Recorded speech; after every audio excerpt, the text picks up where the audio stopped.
After a successful bounty of sick deer on the eastern shore, I worked my way across the Bay Bridge back to central Maryland to continue my pursuit of whitetails. Multiple hours of scouting in the summertime paid off. I found the perfect choke point for whitetails moving between bedding areas. The only problem is, it's very thick with no opportunities for dealing death from above. So I must get up close and personal on the ground with these beasts. Please enjoy this two-part episode. I'm so unprepared today. I got up an hour later than I wanted to.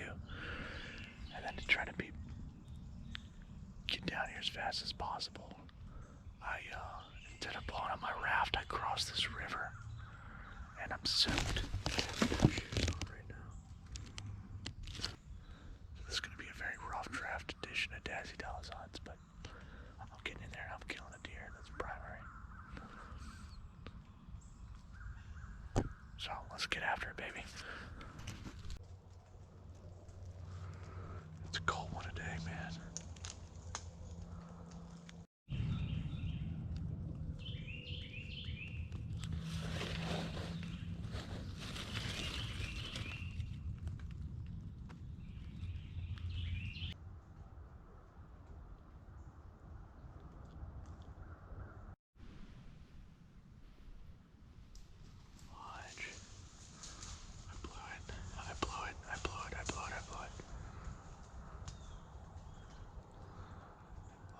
Dang it, I wasn't ready. It came out of nowhere.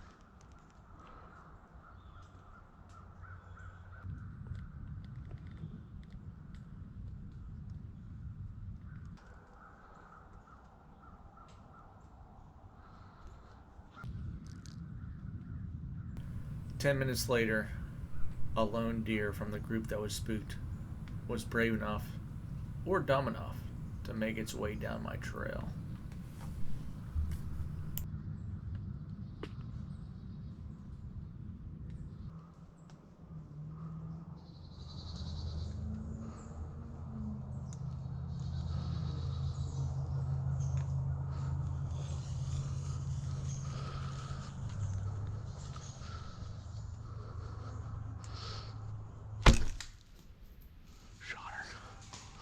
Not a good shot. She was high. She was high. Bad shot, bad shot. I was impatient.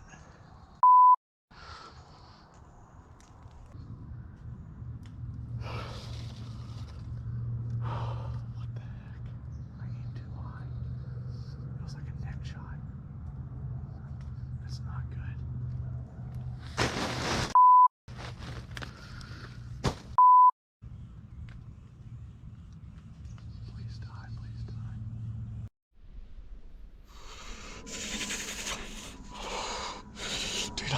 If I'm shaking because I got soaked in the creek.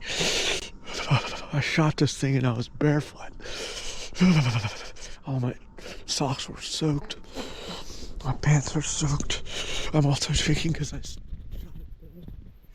I don't know if it was a good shot or not. I wish my trail cam might have that shot on camera actually.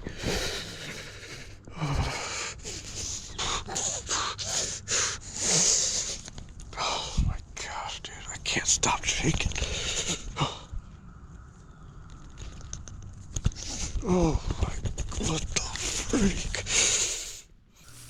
After looking at the shot site and seeing very little blood and my lack of confidence in the shot, I decide it's best to back out.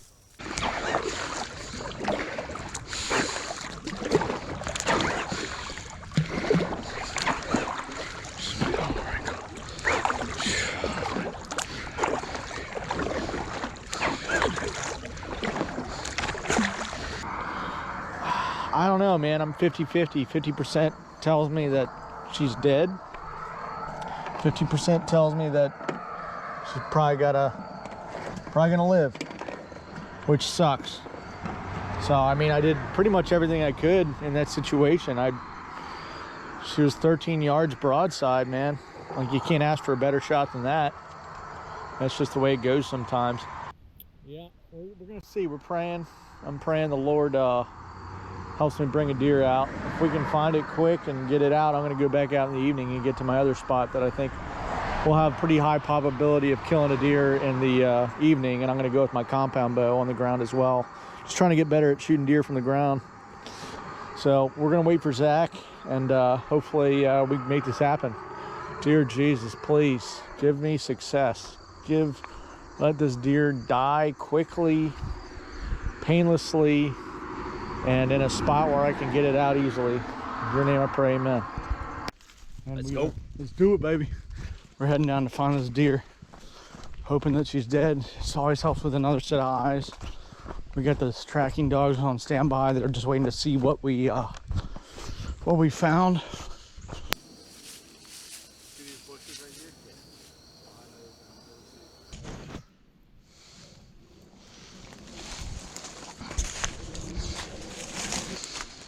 This trail, there was some blood on the ground here, I think.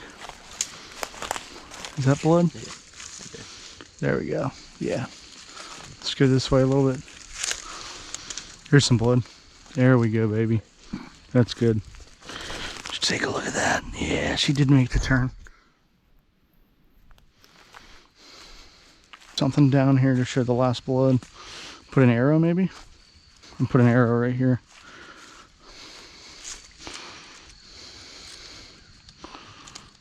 We've exhausted all efforts. We looked everywhere. Blood trail ran out after about 150 yards. We clover leafed around everywhere. It's just so freaking thick in here. We could have walked by it and not even seen it. The dog tractors are pretty busy today, so wasn't able to get that asset in our advantage. So I don't know. My conclusion is it's either a good shot and it's dead, or it was, you know, a little too high and the deer's gonna live. So it's bow hunting for you, man. It's bow hunting. We're gonna get some lunch. I'm gonna get back out there with a compound bow.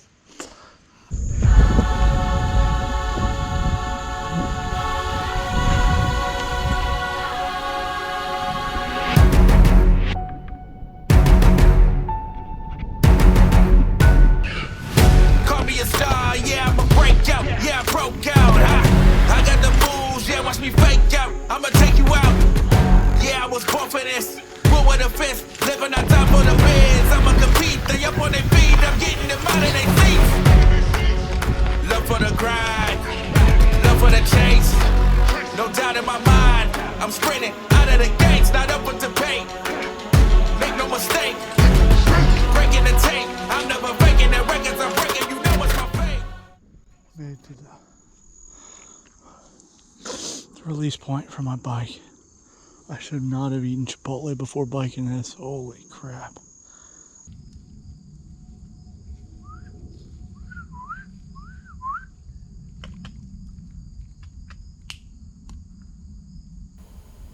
It's not unusual to share the forest when you're hunting public land, but this was a very strange situation where the hunter stood about 20 yards from me, staring at me very weirdly.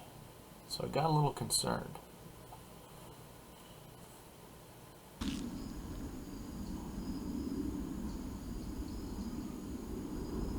Hey, what's going on, man?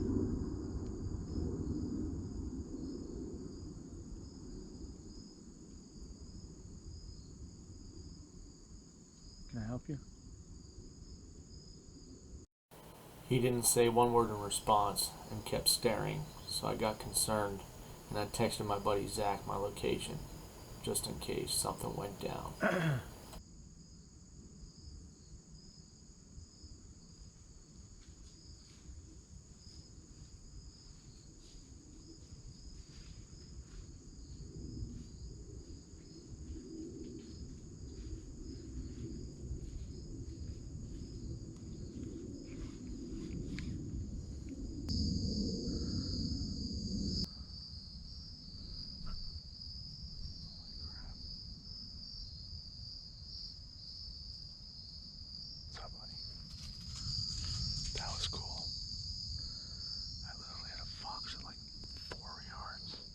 Shortly after my encounter with Mr. Fox, I had a whitetail doe slipping on me from behind at 15 yards.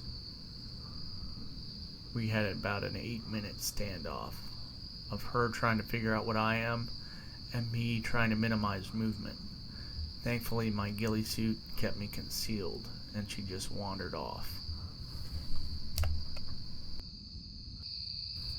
A couple minutes later, a doe started making her way towards my shooting lane. I started to get very excited.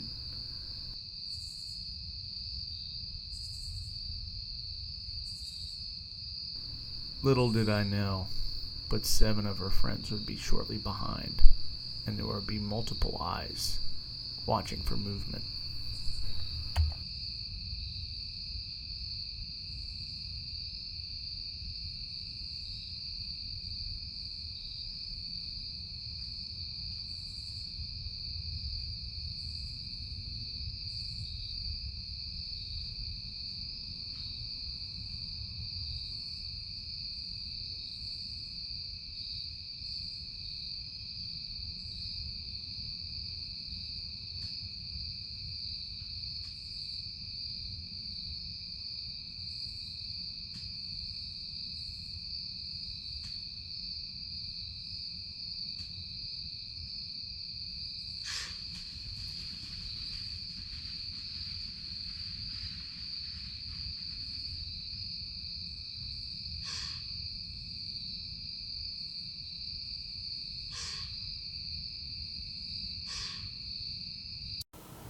Next episode on Dazzy hunts, I head downstream to hunt the elusive river buck. Please like and subscribe to stay updated for the next release of Dazzy hunts. Whew, that was some intense hunting there, boys. Intense hunting. I love hunting on the ground. It really gets your heart rate going up, doesn't it? So I just wanted to take a second real quick and just talk about some of the things I would improve on my next hunts on the ground. So the number one thing I noticed between both hunt number 1 and hunt number 2 was my movement on the ground. You can get away with a lot in a tree, which is what I'm used to. But being on the ground, any little movement, a deer's going to pick up on you.